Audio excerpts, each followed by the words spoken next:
Hello. Okay, so George Carlin. If you look him up on the internet, you'll get something to the effect of comedian and social commentator, which is an interesting way to put it. Now, he's probably most famously known for his 7 words you can't say on television. His routine where he says all 7 words and he actually gave it on television. That's probably one of his more famous ones.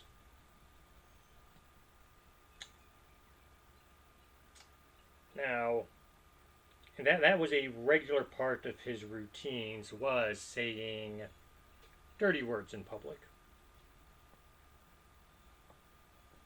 which leads to what I call the George Carlin effect, where it got to the point where people just started, I can be a comedian, all I got to do is say dirty words. Now, George Carlin was funny. I will give him that much. In fact, I thought for the most part he was a good comedian. But back to the whole comedian and social commentator thing, a lot of his so-called comedy routines I don't think were meant to be comedy routines. Go look him up. Watch videos. You can find plenty of videos of George Carlin online. Listen to what he's saying. Cross out all the profanity. And there's not a joke in there. It's all him raging about corporate America, raging about the government, raging about religion, raging about whatever. And again, take the profanities out, listen to what he's saying, and you should be getting angry. You shouldn't be laughing. You should be saying, hey, this guy's got a point. But unfortunately, the only way he could get people to listen to him was to throw profanity in on it. And human beings are, for whatever reason, programmed to laugh at profanity. Look, Mommy, the funny man said a dirty word. Is there a joke there? No, but he said a dirty word, and I'm going to laugh at it. And that's a lot of what people do. And the thing is, like I said, George Carlin was a funny man when he was telling jokes. And yes, his social commentary was good if you went over and above, or above and beyond the profanities. So he does deserve recognition for his work. But then a lot of people are, well, he got laughs by telling dirty jokes or by saying dirty words. I can too. And so it's actually come to be, one of my ways of telling a good comedian from a bad comedian. How often do they drop the F-bomb? Now, the thing, George Carlin didn't just throw the F-bomb around. He actually used other words, too. So he at least mixed it up a little. A lot of modern-day comedians just drop the F-bomb every other word. And the audience continues to laugh about it like a bunch of trained seals. Because that's what we've been programmed for, apparently.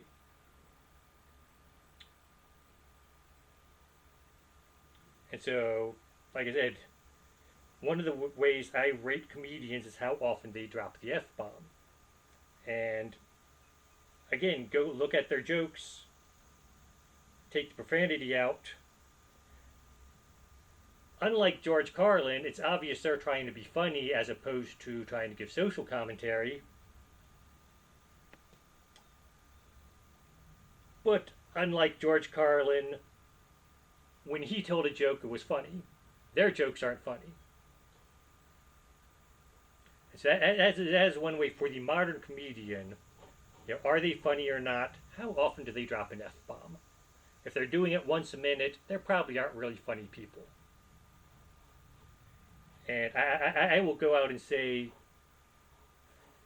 from what I've seen, watching videos and watching comedians, the less frequently they drop the F-bomb, the funnier they are. Usually. You can still be an unfunny comedian and still try to keep clean. Now then, we can jump back.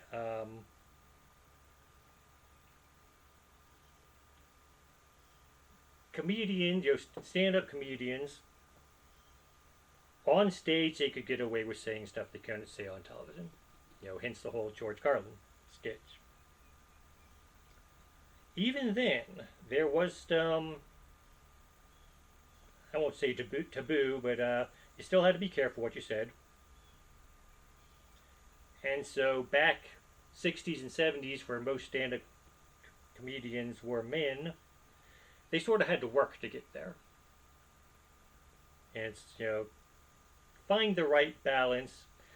See, one thing, comedy, you're not allowed to tell someone else's jokes. Or, it's bad form to steal other people's acts, basically. And so, as you learn to tell dirty jokes, everyone sort of has to do it on their own. Now, it was the late 80s, early 90s when female stand-up comics started to become more big. And the problem then, now there were some who exist, some female stand-up comedians who existed before then, and they were pretty funny. But again, like late 80s, early 90s, we had a sudden explosion of female stand-up comedians. And problem there was, again, most of them were like, I watched Eddie Murphy, I watched, Red Fox, I watched Robin Williams. People laugh when they tell dirty jokes, so I'm just going to get up there and throw a bunch of obscene language around and people are going to laugh at me. And it worked up to a point because, as I say, the audience acted like trained seals and clapped every time someone said a dirty word. Were their jokes actually funny? No. For the most part, at least. There were a few good female stand-up comedians who came from this era. For the most part, a lot of the names you were hearing in the late 80s, early 90s, you don't hear anymore. Why? Because they weren't funny. Because their routines were mostly vulgar language and not actual humor.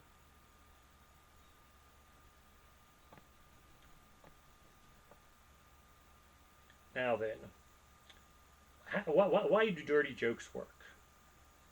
And dirty jokes work because they're unexpected. And they're unexpected because they go against social norms. There are some things you don't say in public. So when someone suddenly says it, and they say it in a slightly funny context, it seems funnier. But it only works because it's unexpected. You can't do it too often.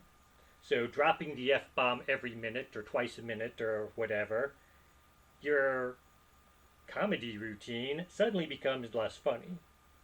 Although again, for the most part, if you're relying on F-bombs to get by, you're probably not funny in the first place. Although, as some people, George Carlin, Monty Python, other comedians, if you know the right balance of your foul language, you can get away with it. But it takes time to work up to learning the right balance. I mean, think about it. If we were to go around and drop F-bombs as often as some would-be comedians do in normal day-to-day conversation, it would no longer have shock value. So the question then would be, are these so-called jokes suddenly funny anymore? Well, he's just using day-to-day speech while telling a lame joke. That's not funny. That actually makes the joke a little more lame. So that's it. Like I said, I've noticed this years ago. Actually, I've been meaning to do a video on it, but just couldn't think of the right way to go about it. Just the idea, though, that, yes, George Carlin did popularize telling dirty jokes or yelling out obscenities to punctuate his humor, let's say. That's what he did. He used obscenities to punctuate his humor, whereas other people started using it because, people will laugh if I say a dirty word. So I call it the George Carlin effect. Funny guy who unfortunately did this one thing, which was sort of a bad thing to do to humor or comedy in the long run, because it brought out so many bad comedians. That's it. Have a nice day.